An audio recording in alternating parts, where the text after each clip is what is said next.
At 3:47 a.m., 3 Ukrainian Beaver drones crossed the western Crimean coastline at 90 meters and 160 kilometers an hour, aimed straight at Belbek airfield. Belbek was not a depot. It was one of the last Russian bases in Crimea still flying MiG-29 fighters over the front. Losing one would cost more than a crater in the concrete. Inside the tower, the duty crew watched a quiet board.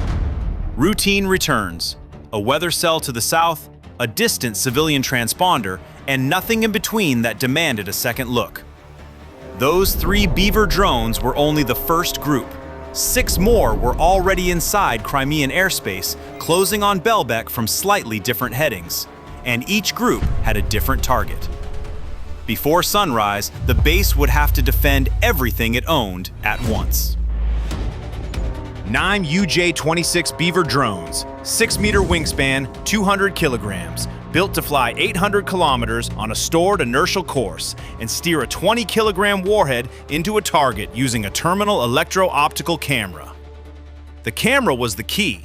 It let each drone identify a specific object in the final seconds of flight and correct onto it, regardless of whatever the Russian jammers did to its navigation upstream. The strike cell divided the 9 into 3 groups of 3 and launched them minutes apart on staggered headings from somewhere behind the Ukrainian lines. Each group carried a different job because Belbek is not one target. Group 1, already crossing the Crimean coastline, would hit the tower. The tower coordinates every aircraft that moves on the field. Kill it, and the base switches to backup radios, slower, fragmented, under pressure. Group 2, minutes behind the first, would strike the hangars and technical section.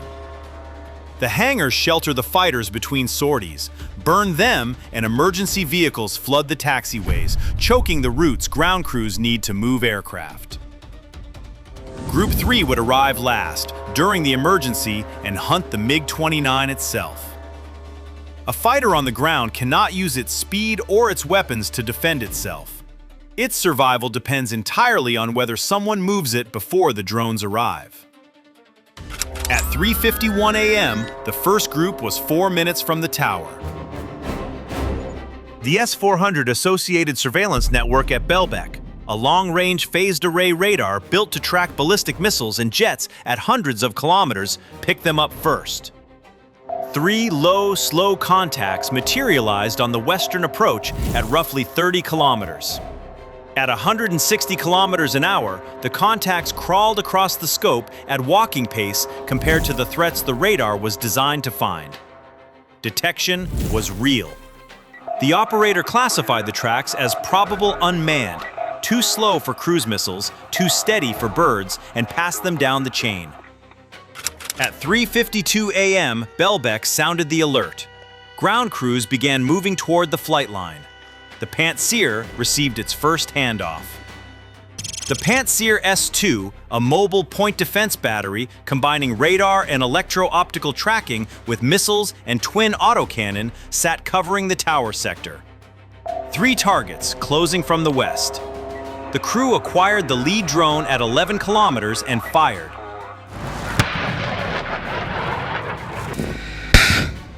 The interceptor climbed on a white streak, closed the gap, and the proximity fuse found the Beaver's airframe at 4 kilometers. The drone came apart over an access road west of the runway, a clean kill, fragments scattering across open ground. 1 down, 8 still in the air. The crew slewed back to the remaining 2 contacts. Both had split. One was diving toward the tower, the other tracking toward the communications equipment 40 meters east. 2 targets, 2 different approach angles, and the Pantsir had seconds to choose. The crew locked the one headed for the tower and fired again.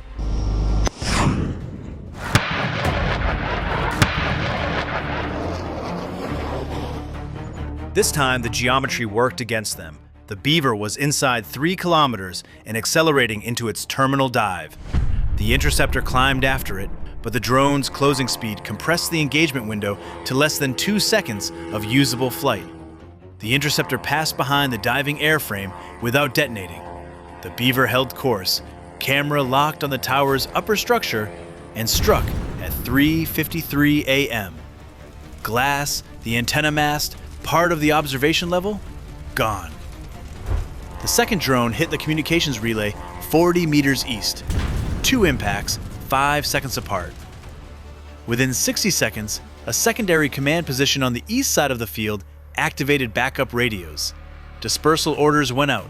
North shelters first, then south. 12 kilometers to the west, 3 more Beaver drones had already crossed the coastline on a slightly different heading. On the apron, diesel tractors took 30 seconds to start. The first one reached a MiG-29 and began towing it toward the north shelters. 400 meters of open taxiway between the aircraft and safety. The second fighter sat connected to its launch unit mid-service. It had not moved. Orders relayed through fewer channels by crews who had never rehearsed this shift at 4 in the morning. The 3 approaching drones were now inside 10 kilometers. The Pantsir crew was still processing the tower strike. The Pole 21 was already broadcasting, and the second group was closing on the hangars. 3 more Beaver drones crossed into Belbek's airspace while the tower burned, aimed at the hangars and technical section. This time, the defense had a weapon Group 1 had outrun. The Pole 21, a distributed jammer built to flood the satellite navigation bands with broadband noise, had powered up after the alarm. Group 1 was already in its terminal dive by the time the broadcast reached full strength. Group 2 flew straight into it. The jammer's job? Strip every incoming drone of its GPS fix and force it onto inertial navigation alone. Inertial systems drift. A drone flying the last 7 kilometers on dead reckoning could arrive tens of meters off target, far enough to waste a warhead on empty concrete. One of the 3 shelter group drones lost its fix completely. Drift accumulated with every second. When the terminal camera activated, it searched ground it did not recognize. No hangar wall, no roofline edge. The drone struck an empty taxiway 400 meters south of the nearest useful target. 1 removed. The jammer had earned a kill, but only against the drone that still needed its GPS fix to set up the final approach. The other 2 had acquired their terminal geometry earlier off better angles, and their cameras were already hunting the hangar roofline by the time the Pole 21 reached full power. The jammer flooded the 1.2 to 1.6 gigahertz navigation bands. The terminal camera hunted visible light, wavelengths 1,000 times shorter, in a part of the spectrum the Pole 21 was never built to reach. At 3:57 a.m., the Pantsir crew re-engaged. They had been tracking the surviving pair since the Pole 21 thinned the group, and they fired on the lead drone at 6 kilometers. The interceptor closed fast. The Beaver kept boring straight in. No jink, no evasion, and the proximity fuse found it at altitude. The drone fragmented, trailing debris across the maintenance road. 2 of 3 shelter group drones stopped. 1 left. A single Beaver drone carrying 20 kilograms of explosive still descending toward a hangar large enough to shelter a fighter. The entire shelter group had been reduced to this: 1 drone with 1 warhead and 1 chance. It held its terminal dive. The camera found the southern wall of the hangar section, a flat surface, high contrast against the dawn, and corrected. At 3:57 and 40 seconds, it struck. The warhead did not flatten the building. What it did was punch through the roof panels and detonate inside the technical section, a space packed with maintenance carts, stored support equipment, and hydraulic servicing lines. Fire spread fast. Smoke climbed from the hangar in a black column visible across the entire field. That fire changed the ground situation. Emergency vehicles moved toward the hangar. Firefighting crews entered the maintenance road. Personnel evacuated through the nearest route, and that route connected the shelter area to the flight line apron. Within 90 seconds, the path was congested with vehicles moving in opposite directions. Fire trucks inbound, a fuel bowser pulling clear, maintenance crews on foot. The taxiway ground crews had been using to tow aircraft toward hardened shelters narrowed to a single available lane. Aircraft dispersal did not stop. It slowed, narrowed to a single lane, and the second MiG-29 was still sitting on the apron with its launch unit running beside it. Group 3 was 45 seconds out. The last 3 Beaver drones descended through 60 meters, cameras live. Below them, 2 MiG-29s sat on the apron, fighters that could fly at Mach 2 but could not save themselves on the ground with cold engines. One was already moving. A tractor was towing it 400 meters toward a hardened shelter. Saved. The second was still connected to its launch unit, 12 meters apart, cables and ground power line between them. The crew was working the disconnect, depowering, uncoupling, detaching the tow bar. 60 seconds under normal conditions. At 4 in the morning, with smoke drifting from the hangar fire, the sequence was still running. The drones were inside 2 kilometers. The crew was not fast enough. At 3:58 and 30 seconds, the Pantsir crew acquired 3 tracks on the flight line approach. Inside 4 kilometers, closing at 160 kilometers an hour. The battery had missiles, tracks, and a firing solution. It could not fire. The drones were heading straight for an apron that held a MiG-29, a launch unit, and ground crews in the open. And a Pantsir interceptor's proximity fuse would shred the aircraft the defense was trying to save. The crew watched the contacts close inside 3 kilometers, watched the range numbers fall on the scope, and held fire. The system had everything it needed, except a safe lane to use it. That left the gun teams. A 12.7mm round has no proximity fuse and no blast radius. The only weapon on the field that could fire toward the apron without destroying what it was protecting. The Cord crews picked up the lead drone at 800 meters and opened fire. Tracer rounds climbed in a flat arc across the apron. At 160 kilometers an hour, the firing window measured 3 seconds before the drone crossed their effective angle. 3 seconds was enough. The burst connected. The lead Beaver broke apart across the taxiway. One down. Yes. 2 left, both inside their terminal run, and the Pantsir could do nothing but watch. The second drone's camera was locked on the launch unit, the wheeled vehicle still tethered to the fighter by cables the crew had not finished severing. At 3:59 and 12 seconds, the Beaver struck the launch unit's engine compartment. The warhead detonated inside the engine compartment. Fuel and hydraulic fluid caught instantly, a fireball that swallowed the vehicle and sent the ground crews scrambling clear across the concrete. The launch unit was gone.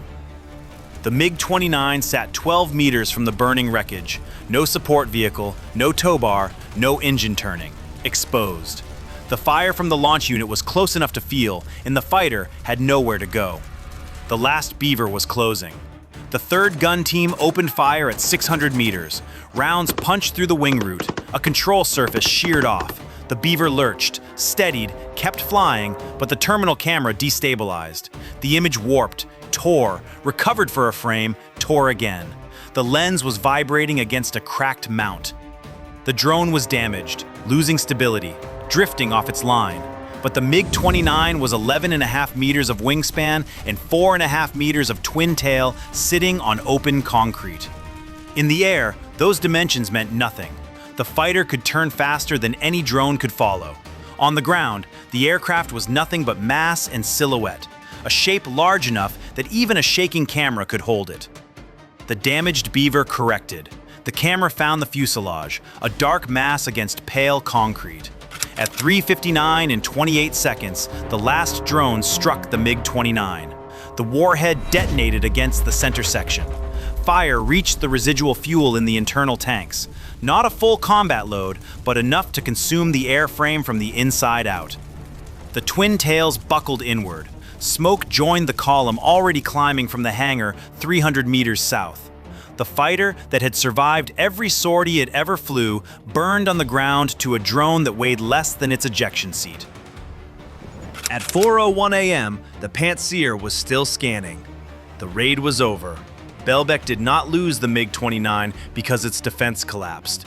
It detected, jammed, intercepted, saved one fighter, and kept every major system alive. It lost the MiG-29 because 9 drones forced the base to defend its tower, its hangars, and its fighter at the same time, and the 5 that got through hit something at every layer. Belbek can patch a tower. It cannot replace the fighter that burned on the apron to a machine that costs less than a single engine overhaul. Somewhere in occupied Crimea, another MiG-29 sits on another apron, connected to another launch unit under the same open sky. The next 9 are already being built.